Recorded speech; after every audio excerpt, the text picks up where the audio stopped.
जोहार हजारीबाग में फैज़ अनवर, आप देख रहे हैं जोहार हजारीबाग। हम लोग आए हैं इंग्लिश कैफ़े में जो बंसीलाल चौक के पास है। इंग्लिश कैफ़े बोलता है कि हजारीबाग का बेस्ट इंग्लिश स्पीकिंग क्लास यहाँ पे होता है। आज इसके बारे में पूरा जानेंगे, आखिर इंग्लिश कैफ़े जो है हजारीबाग में इतना फेमस क्यों है। जॉब इंटरव्यू के लिए, real time situation debate, functional grammar, personality grooming, business presentation, communication skill, interpersonal skill, सब कुछ यहाँ पढ़ाया जाता है। आज जानेंगे आखिर ये इंग्लिश यहाँ पे कैसे पढ़ाया जाता है। तो हम लोग आ गए हैं इंग्लिश कैफ़े के अंदर और मेरे साथ तहसीन रज़ा हैं। आज जानेंगे इनसे कि आखिर इंग्लिश कैफ़े जो है सब क्यों बोल रहा है कि बेस्ट इंग्लिश स्पीकिंग ये कोचिंग सेंटर बन गया है। क्योंकि हम लोग अपने तरफ से बहुत बेस्ट देने की कोशिश कर रहे हैं। लाइक जो भी मैंने कॉरपोरेट सेक्टर में सीखा है, इससे पहले इंस्टीट्यूशन स्टार्ट करने से पहले मैं इंडिगो एयरलाइंस में as a customer service officer Jaipur international में वर्क किया हूँ, और अच्छा। उससे भी पहले मैं इंटरनेशनल कॉल सेंटर्स में भी काम किया हूँ। तो वहाँ जो मैं एक्सपोजर्स लिया, जो गेन किया, उस चीज़ को मैं हज़ारीबाग में देना चाह रहा हूँ स्टूडेंट्स को, और दे रहा हूँ।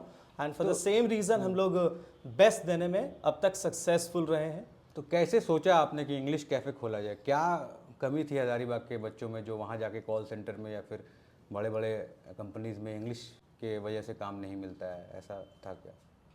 देखिए, इंटरमीडिएट के बाद मैं इंजीनियरिंग कॉलेज में एडमिशन लिया, और एडमिशन के जस्ट बाद मेरा सिलेक्शन एयरफोर्स ग्रुप वाई में हुआ। उस दौरान मेरा इंटरव्यू था, और इंटरव्यू इंटायरली इंग्लिश में था।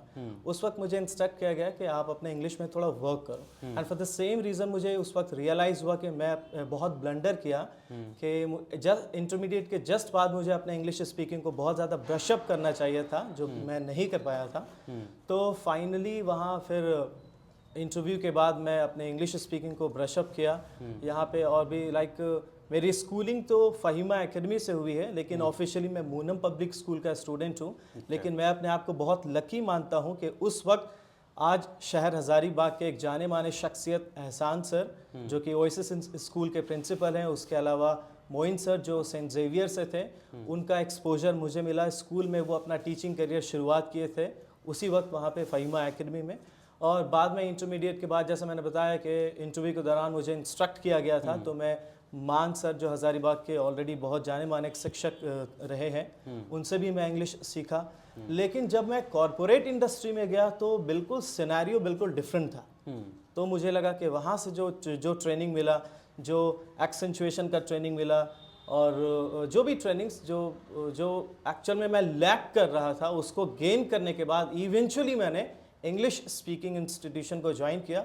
और इंग्लिश कैफ़े शुरुआत करने से पहले मैं कैलाश कॉन्सेप्ट एकेडमी में इंग्लिश स्पीकिंग का ट्रेनिंग देता था। तो उसके बाद फिर कब शुरू किया आपने इंग्लिश कैफ़े? ये इंग्लिश कैफ़े की शुरुआत 2017 में हुई। अच्छा, मतलब उसके 7 बाद साल हो गए जी जी जी, लगभग 7 साल हो गए। बीच में वो थोड़ा कोरोना भी आ गया तो था, ये 7 वो सालों थोड़ा में हैम्पर हुआ। कितने स्टूडेंट्स को पढ़ाया आपने या फिर ट्रेनिंग दी? जी, इन 7 सालों में तो बहुत लंबा एक्सपीरियंस रहा। बहुत मुझे लगता है हज़ारों स्टूडेंट्स यहाँ से ट्रेन हो चुके हैं। और इंटरेस्टिंगली एक स्टूडेंट है जो अभी इंडिगो एयरलाइंस में एज अ कैबिन क्रू, जिनका नित्या भारद्वाज नाम है, जो हज़ारीबाग झंझरिया पुल से ही है। वो अभी एज अ कैबिन क्रू काम कर रही है। हाई फाई ऑर्गेनाइजेशन हज़ारीबाग में काफ़ी एक्टिव है। वो बैंकॉक, इंडोनेशिया, श्रीलंका में रिप्रेजेंट किए। वो काफ़ी टाइम यहाँ पे इंग्लिश स्पीकिंग का सेशंस किए हैं। साथ ही साथ एक हरेंद्र कुमार जो एसएससी सीजीएल को रिसेंटली क्लियर किए हैं, वो भी काफ़ी टाइम यहाँ पे क्लासेस किए हैं। तो ऐसे बहुत सारे स्टूडेंट्स। और इन दिनों में हम लोगों ने बहुत अलग अलग इंस्टीट्यूशंस में वर्कशॉप भी प्रोवाइड किया, जैसे स्वामी धर्मबंधु बीएड कॉलेज में, नज़ीर सर के कॉलेज में हम लोगों ने वर्कशॉप प्रोवाइड किया, particularly mock interview session, soft skills और इंग्लिश स्पीकिंग से रिलेटेड। तो क्या क्या कोर्स होता है? जैसे इंग्लिश कैफ़े की बात करें तो जैसे हम लोग अंग्रेज़ी पढ़ते हैं तो उसमें लिटरेचर पढ़ाया जाता है कि भाई शेक्सपियर हो गया, वर्ड्सवर्थ हो गया, लेकिन यहाँ क्या सिखाते हैं? स्पीकिंग बहुत डिफरेंट है। आप लिटरेचर पढ़ लेंगे लेकिन बोलना आपको नहीं आएगा। मैं देखा हूँ बहुत सारे ऐसे स्टूडेंट्स हैं जो लिटरेचर पढ़ के पास भी कर जाते हैं, एमए भी कर लेते हैं, बीए भी कर लेते हैं, लेकिन स्पीकिंग इंग्लिश एक कम्प्लीटली डिफरेंट कोर्स है। तो वो कैसे, क्या क्या यहाँ पे होता है? जी, you are absolutely right. And even in my career, I have seen numerous students who have done their masters, graduation, but where they stuck is completely about English speaking skills. क्योंकि नॉलेज होना, English जानना और English बोलना, ये दो अलग चीज़ें हैं। अभी आपने एक रिसेंटली एक इंटरव्यू किया था सौरभ विश्वकर्मा का, जो अमेरिका में है। तो वैसे आप अगर विदेश जाते हैं किसी इंग्लिश बेस्ड कंट्री में, तो वहाँ आपको एक टेस्ट क्लियर करना होता है, IELTS टॉफल एग्जामिनेशन। वहाँ पे listening, speaking, reading, writing 4 sections में आपको क्लियर करना होता है। इसीलिए हम लोग जो अपने कोर्स मॉड्यूल में चीज़ों को प्रोवाइड करते हैं वो एक ओवरऑल कंप्लीट पैकेज होता है। चाहे वो आपका पार्टिसिपेशन डिबेट्स में हो, डिस्कशंस में हो, आपका मॉक इंटरव्यू हो, ग्रामेटिकल एस्पेक्ट्स की बात की जाए, वोकैबुलरी बेस की बात की जाए, हर तरीके से स्टूडेंट्स को स्टिमुलेट करने की कोशिश करते हैं ताकि स्टूडेंट्स का एक ओवरऑल डेवलपमेंट हो इंग्लिश स्पीकिंग के मामले में। वो ना सिर्फ इंग्लिश बोले बल्कि वैसे एग्जामिनेशंस को भी इजीली क्रैक कर पाए। तो ये कैसे होता है, मतलब किस तरह का एक्टिविटी कराते हैं यहाँ पे? जी, जैसे पढ़ाई सिर्फ पढ़ेंगे तो नहीं ना, कुछ एक्टिविटी होगा तभी तो वो लोग सीखेंगे ना। एग्जैक्टली देखिए, जब मैं यहाँ पे सीख रहा था हज़ारीबाग में, तो मैं जो पाया कि नहीं कन्वेंशनली वो चीज़ें चल रहा है, तो उसको थोड़ा सा डिफरेंट करने की कोशिश किया। हमारा सेशन बिल्कुल यूनिक इसलिए होता है कि हम लोग जो भी थ्योरेटिकल सेशंस प्रोवाइड करते हैं that will be completely executed with the help of multiple tasks, activities. हम लोग ना सिर्फ स्टूडेंट्स को 4 दीवारी के अंदर क्लासरूम में से बुलवाते हैं, बल्कि कुछ ऐसे भी एक्सपोजर्स प्रोवाइड करते हैं ताकि वो बाहर बोल पाए, अलग अलग ऑडियंस को फेस कर पाए। कभी कभी किसी वर्कशॉप में लेकर जाते हैं, वहाँ पे स्टूडेंट्स को बोलने का मौका मिलता है। तो वो जो प्रैक्टिकल एक्सपोजर मिलता है वो एक्चुअल में आपको इंग्लिश स्पीकिंग को सीखने में मदद करता है, ना सिर्फ थ्योरेटिकल सीखने से। जैसे हम लोग देखते हैं ग्रुप डिस्कशन होता है, डिबेट होता है और बहुत सारी चीज़ें होती हैं जो इंग्लिश अच्छा करता है। तो क्या स्टूडेंट यहाँ पे आते हैं, वैसा माहौल बनता है यहाँ पे? जी यकीनन जो हमारे स्टूडेंट्स यहाँ आते हैं उनको बिल्कुल ही डिफरेंट सेशंस मिलता है, और for the same reason they are very much satisfied, they are attending the session and currently they are well placed in some multinational companies as well. तो ये जो कोर्स होता है या फिर जो पूरा इंग्लिश सिखाने का, या फिर आप बोले कि स्पीकिंग इंग्लिश, बिल्कुल इंग्लिश सिखाना तो खैर बहुत लंबा प्रोसेस है। ग्रेजुएशन, मास्टर्स, PhD भी आप करेंगे तब भी लोग बोलता है कि इंग्लिश 50% भी आप नहीं सीखते हैं। जी एग्जैक्टली। लेकिन स्पीकिंग जो है वो सिखा जाता है जल्दी। जी जो जितना मेहनत करेगा उतना जल्दी सीख जाएगा, मेरा ये मानना है। आप अगर रेगुलर एंकरिंग कर रहे हैं, रेगुलर एक चीज़ को करते जा रहे हैं तो वो आप जल्दी सीख जाते हैं। तो ये जो होता है, कितना दिन में लोग यहाँ पे फ्लुएंटली इंग्लिश बोलने लगते हैं और उनका कॉन्फिडेंस जो है इतना बढ़ जाता है? देखिए हमारा कोर्स मॉड्यूल तो 6 मंथ्स का है, लेकिन जैसा आप बेहतर जानते हैं कि इंग्लिश में लोगों का लेवल अलग अलग होता है। कोई ऐसे हैं जो स्कूल गोइंग स्टूडेंट है, कोई ग्रेजुएट्स है, कोई ऑलरेडी वर्किंग प्रोफेशनल्स है, या जो टीचिंग बैकग्राउंड में जिनका इंग्लिश ऑलरेडी अच्छा है, तो उनको कम टाइम में ज़्यादा प्रोडक्टिव रिजल्ट मिल जाता है और उनको कम टाइम लगता है। लेकिन कुछ ऐसे भी लोग हैं जो बहुत बिगिनर्स है, प्री बिगिनर्स है, तो उनको ज़्यादा वक्त लगता है। तो किसी किसी को 6 महीने से ज़्यादा भी वक्त लगता है और किसी को 6 महीने से पहले भी वो अपने आप को अपलिफ्ट कर लेते हैं, लेवल अप कर लेते हैं, ये चीज़ है। And for the same reason in English cafe there is no restriction. Once the students have enrolled here in English Cafe, there is no restriction, there is no hard and fast rule. They are supposed to attend the sessions till their satisfaction. अच्छा, मतलब course अगर join किया है, complete नहीं हो रहा है, तो जब तक वो अच्छे नहीं हो जाते हैं। बिल्कुल बिल्कुल, जैसे बीच में एग्जामिनेशन आ गया, स्टूडेंट्स बाहर चले गए, तो उनका रिदम टूट जाता है, तो फिर वो बाउंस बैक कर सकते हैं। उसके बाद हमारे तरफ से कोई एडिशनल फी वगैरह नहीं लगता है, ये चीज़ें। तो कितना देर का क्लास होता है? जैसे अगर GD की बात करें, डिबेट की बात करें, स्टूडेंट अगर आते हैं क्लास में तो कितना टाइम देते हैं इंग्लिश में? एक दिन में कितना टाइम देते हैं? 6 महीने के अंदर एक दिन में कितना टाइम देंगे वो? जी काफ़ी चैलेंजिंग होता है, इसलिए हमारा सेशन जो भी होता है वो 1.5 से 2 घंटे का सेशन होता है। क्योंकि जैसा मैंने आपको बताया कि ना सिर्फ हम लोग थ्योरेटिकली सेशंस प्रोवाइड करते हैं, बल्कि प्रैक्टिकल सेशंस में वो प्रैग्मेटिक टास्क में चीज़ों को इन्वॉल्व करते हैं ताकि वो एक्चुअल में अपने आप को इम्प्रूव कर पाए। इसलिए 1.5 से 2 घंटे का सेशंस होता है, और बीच बीच में हम लोग आउटिंग्स में लेकर जाते हैं स्टूडेंट्स को ताकि वो ज़्यादा कॉन्फिडेंस गेन कर पाएँ। क्योंकि English is all about confidence. बहुत सारे लोगों को आपने देखा होगा जो इंग्लिश जानते तो हैं लेकिन वो बोल नहीं पाते हैं, वजह है लैक ऑफ कॉन्फिडेंस। जैसे आपके पास स्टूडेंट कैसे आते हैं? इंग्लिश मीडियम स्कूल के स्टूडेंट आते हैं कि हिंदी मीडियम के आते हैं, सब तरह के आते हैं? इंटरेस्टिंगली बहुत अच्छा क्वेश्चन है आपका। लाइक हमारे पास हर बैकग्राउंड के लोग आते हैं, हर तरह के स्टूडेंट्स आते हैं। आप देखे होंगे इंग्लिश जो मीडियम के स्टूडेंट्स होते हैं उनका इंग्लिश ऑलरेडी अच्छा होता है, बट वो उनका ग्रामर में उतना ज़्यादा स्ट्रॉन्ग ग्रिप नहीं होता, वो उतना कंसोलिडेटेड ग्रिप नहीं होता है। लेकिन वही हिंदी बैकग्राउंड वाले स्टूडेंट्स जिनका ग्रामर वगैरह में नॉलेज ठीक ठाक होता है, लेकिन वो प्रैक्टिस ना होने की वजह से वो बोल नहीं पाते हैं। तो हर किसी का अपना अपना रिक्वायरमेंट होता है। कुछ ऐसे भी लोग हैं जो ऑलरेडी इंग्लिश स्पीकिंग में अच्छे होते हैं, लेकिन उनको एक्सेंचुएशन में, प्रोनाउंसिएशन में, सॉफ्ट स्किल्स में और पब्लिक स्पीकिंग का एक्सपोजर, 1-to-1 बोलना और पब्लिक स्पीकिंग करना, ये 2 अलग अलग चीज़ें हैं। तो हर तरह के लोग आते हैं, हर तरीके का एक्सपोजर हम लोग प्रोवाइड देने की कोशिश करते हैं। जैसे हिंदी मीडियम का स्टूडेंट आ गया आपके पास, वो उतना अच्छा इंग्लिश नहीं बोल पा रहा, तो उसको क्या ट्रेनिंग देंगे? अलग से ट्रेनिंग देंगे, साथ में ट्रेनिंग देंगे, कैसे करते हैं? देखिए, सबसे पहले तो उनको बेसिक सेंटेंस स्ट्रक्चर्स में कमांड करवाया जाता है, क्योंकि आपको अगर मैं बहुत सारे हज़ारों वर्ड्स मेमोराइज भी करवा दिया तो भी आप बोल नहीं पाएंगे अगर आपको सेंटेंस स्ट्रक्चर करना नहीं आएगा। तो उनका पहले स्टार्टिंग में फ्रेमिंग में, सेंटेंस फॉर्मेशन में वर्क करते हैं और उसके बाद कुछ एक्टिव स्टूडेंट्स के साथ उनको इंगेज करते हैं। तो वो एक जो इन्वायरमेंट बनता है, उस इन्वायरमेंट में लोग अपने आप को इंडल्ज करते चले जाते हैं और फिर वो धीरे धीरे वो तो लैंग्वेज बिल्डअप करते चले जाते हैं। यही हम लोग इंग्लिश कैफ़े में हैं और पता नहीं कैफ़े में चाय कॉफ़ी मिलता है कि नहीं, लेकिन यहाँ पे इंग्लिश तो ज़रूर पढ़ाया जाता है।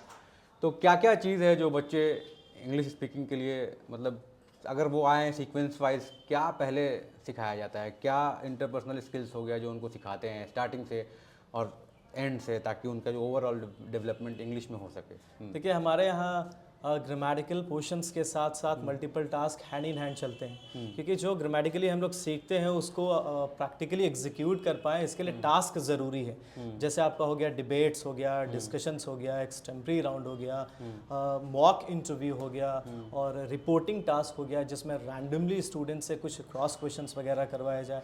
तो ये सब जो चीज़ें वो एक्चुअल में स्टूडेंट्स को एंगेज करता है ये चीज़ें, क्योंकि जो जान रहे हैं उसको अल्टीमेटली आपको अप्लाई करना है, बोलना है। तो बोलना एक अलग चीज़ हो जाता है, नॉलेज होना एक अलग चीज़ हो जाता है। इसीलिए ऐसे वेरियस टास्क में एंगेज करते हैं ताकि वो अपने आप को जितना ज़्यादा इंटरैक्ट करेंगे, जितना ज़्यादा कम्युनिकेट करेंगे और जितना ज़्यादा फॉलोअप क्वेश्चंस वगैरह होगा तो उतना ही अपने आप को इम्प्रूव कर पाएंगे इंग्लिश स्पीकिंग को इम्प्रूव करने के लिए। तो इंग्लिश का कोर्स अलग हो गया, और इंग्लिश जब आप सीखने आते हैं तो उसमें स्पीकिंग होता है, स्पीकिंग हो गया, इंटरव्यू के लिए आप जाते हैं तो आपका इंग्लिश अच्छा होता है। तो वहाँ पे एक साथ कई स्टूडेंट जब होते हैं तो डिबेट करना, ग्रुप डिस्कशन करना, एक्सटेम्पर पे बात करना वो आसान होता है और कॉन्फिडेंस बढ़ता है। जब एक साथ 100 स्टूडेंट के सामने आप बात करते हैं अंग्रेज़ी में तो आपका कॉन्फिडेंस बढ़ेगा। एक हो गया अकेले आप बोलते रहिएगा तो आपको पता भी नहीं चलेगा आप गलत बोल रहे हैं कि सही बोल रहे हैं। एक है कि पूरा भीड़ में आप बोल रहे हैं तो आपको कम से कम कोई ना कोई आपका दोस्त होगा जो टोक देगा कि हाँ ये गलत बोल रहे हैं, वहाँ पे फैकल्टी रहेंगे वो टोकेंगे।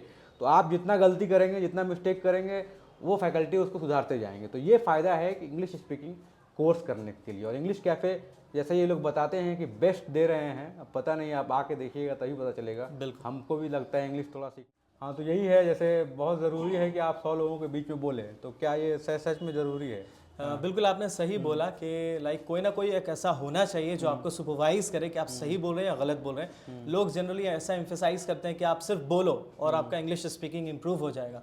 तो आपको सही एक्यूरेसी के साथ बोलने के लिए कोई ना कोई ऐसा बंदा होना चाहिए, कोई ना कोई ऐसा ट्रेनर होना चाहिए जो एक्चुअल में आपको सुपरवाइज करे कि आप कहाँ लैग कर रहे हो, कहाँ पे ग्रामेटिकल एरर्स हो रहा है एंड ऑल, ताकि अदरवाइज फिर आप गलत बोलने के आदी हो जाओगे। तो उसको करेक्ट करने के लिए सुपरविजन, एक राइट सुपरविजन ज़रूरी है। तो जैसे 7 सालों में आपने क्या किया? यहाँ पे एक कोचिंग सेंटर खोला बंसीलाल चौक के पास, कहीं और भी खोला? एग्जैक्टली हमारा एक दूसरा भी ब्रांच है कोर्रा बाबू गांव चौक दिवांगना रोड में, एक दूसरा एडिशनल ब्रांच है वहाँ पे, और यहाँ पे दोनों जगह सेशन मतलब वहाँ के स्टूडेंट वहीं पढ़ लेते हैं, टाउन के स्टूडेंट यहाँ पे आते हैं? एग्जैक्टली जो टाउनशिप के स्टूडेंट्स है तो वो यहाँ पे भी कर सकते हैं क्लासेस, अगर उधर भी हमारा कोचिंग होता है तो कर लेते हैं। लेकिन वो जो एरिया है जो अभी वहाँ पे जो स्टूडेंट्स आते हैं मेनली वो हजारीबाग आउटस्कर्ट से होते हैं, तो वो इस और रुख करना थोड़ा सा प्रेफर नहीं करते हैं, वो आसपास ही कोचिंग करना ज़्यादा। तो कैसे दोनों जगह में कितना टाइम देते हैं? और भी टीचर हैं कि अकेले? हाँ, एग्जैक्टली और भी असिस्टेंट ट्रेनर्स हैं, तो ऑल्टरनेटिवली हम लोग चीज़ों को मैनेज करते हैं। इसके अलावा in addition to this we have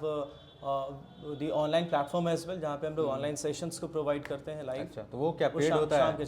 शाम को चलता है। वो पेड होता है कि फ्री होता है? नहीं, ऑब्वियसली वो पेड होता है। पेड होता है, मतलब जो सब्सक्रिप्शन लेंगे वो जी करेंगे। exactly. तो ये किस में आता है? ऐप है आपका, यूट्यूब में है, किस में है? नहीं, वो जूम सब्सक्रिप्शन से चलता है। अच्छा, जूम सब्सक्रिप्शन में चलता जी, है? लाइव सेशन चलता है। अच्छा, तो वो हर दिन चलता है? जैसा कि आपने बोला वो पेड है या नहीं है, देखिए स्टूडेंट जब कहीं किसी चीज़ के लिए पे करते हैं ना तो वो सेशंस को डेडिकेटेडली करते हैं, अदरवाइज वो बहुत लाइटली ले लेते हैं चीज़ें। ये है तो, लेकिन आपने बोला ऑनलाइन भी कोर्स होता है, जूम से सब्सक्रिप्शन होता है, लेकिन कोई अगर यहाँ पे एडमिशन लेने आए तो क्या उसका कोर्स बीच में छूट जाएगा, या बीच में कोई लेने आया एडमिशन तो क्या वो उसको आप पढ़ाएंगे, एनरोल करेंगे, क्या होता है यहाँ पे? कुछ ऐसा सिस्टम है कि नहीं? या बिल्कुल, एक बार इंग्लिश कैफ़े में एडमिशन लेने के बाद ऐसा कुछ नहीं है कि आप फिर क्लासेस नहीं कर पाएंगे। बीच में भी सेशंस अटेंड करते हैं, तो हमारे पास मल्टीपल बैचेस होते हैं। प्री बिगिनर्स हैं, इंटरमीडिएट लेवल के हैं, कुछ एक्टिव एडवांस बैचेस हैं। तो स्टूडेंट्स के अकॉर्डिंगली हम लोग उनको बैचेस में इनरोल करते हैं। मतलब कभी भी वो आ जाएंगे तो उनको 8 महीना का फिक्स रहेगा? हाँ, 6-7 6-7 महीना वो आपका कोर्स करेंगे। आप पैसा दिया तो ऐसा नहीं है कि लेट से आए तो पहले का पढ़ाई नहीं करेंगे, ऐसा नहीं ना है। नहीं, ऐसा नहीं है। एक अगर स्टूडेंट भी अगर लेट से आया स्टूडेंट्स admission का अगर कुछ सेशंस मिस हो गया है, तो जैसा मैंने बताया हमारे पास असिस्टेंट ट्रेनर्स हैं, तो उनको बैकअप सेशंस थॉरली मिलते हैं तो ताकि ये वो कोर्स कब स्टार्ट होता है? जैसे स्कूल में देखते हैं कि मार्च में छुट्टी होता है, उसके बाद फिर अप्रैल से स्टार्ट हो जाता है, आप लोगों का कोर्स कब से स्टार्ट होता है? जी एक बहुत ही अच्छा सवाल है। अभी स्टूडेंट्स 10th और 12th बोर्ड दे चुके हैं, तो ये उनके लिए बेस्ट टाइम होता है अपने टाइम को यूटिलाइज करने के लिए। जैसा मैंने बताया कि इंटरव्यू के दौरान मुझे इंस्ट्रक्ट किया गया था कि आप अपने इंग्लिश को थोड़ा और बेहतर करके आइए। अगर उस वक्त मैं इम्प्रूव कर लिया होता तो वो ज़्यादा अच्छा मैं परफॉर्म कर पाता वहाँ पे उस इंटरव्यू में। तो ये चीज़ें हैं कि अभी स्टूडेंट्स को बहुत अपने टाइम को यूटिलाइज करना ही चाहिए। लोग ऐसे वेस्ट कर देते, तो हमारे लिए आफ्टर रामनवमी हमारा एक अपकमिंग बैच है 24th ऑफ अप्रैल से, उसमें स्टूडेंट्स एनरोल कर सकते हैं और इस टाइम को यूटिलाइज कर सकते हैं। बिल्कुल। तो देखिए, छुट्टी में जो अपना एक्स्ट्रा करिकुलर एक्टिविटीज़ को और अच्छा करना चाहते हैं, आगे फ्यूचर में कुछ अच्छा करना चाहते हैं, तो अंग्रेज़ी सीखें। इम्पॉर्टेंट इसलिए है क्योंकि बाहर जाते हैं जो लोग हज़ारीबाग से कहीं भी जाएंगे तो थोड़ा थोड़ा अंग्रेज़ी में मतलब लोग सवाल करते हैं, और अंग्रेज़ी में इंटरव्यू होता है जनरली। बड़े बड़े MNCs में हो गए, बड़े जैसे एयरपोर्ट में आप जाएंगे, एयरलाइंस में जाएंगे, और भी बहुत सारे कॉल सेंटर्स में उनको जॉब नहीं मिल रहा है, वो लोग चाहते हैं कि दिल्ली अगर गए हैं तो कॉल सेंटर में ही पार्ट टाइम जॉब कर ले। तो वो अगर यहाँ से सीख के जाते हैं तो पैसा भी कमाते रहेंगे, जॉब भी करते रहेंगे, और उसके बाद फिर अपना जो भी काम करें वो। तो एक होता है कि आप यहाँ से जा रहे हैं अर्न करने के लिए, अंग्रेज़ी अगर सीख रहे हैं तो वो हमेशा फ़ायदा ही हो। कोई भी लैंग्वेज आप सीखें तो उसको फ़ायदा होगा ही आगे जाके, ऐसा नहीं कि कोई नुकसान होने वाला है।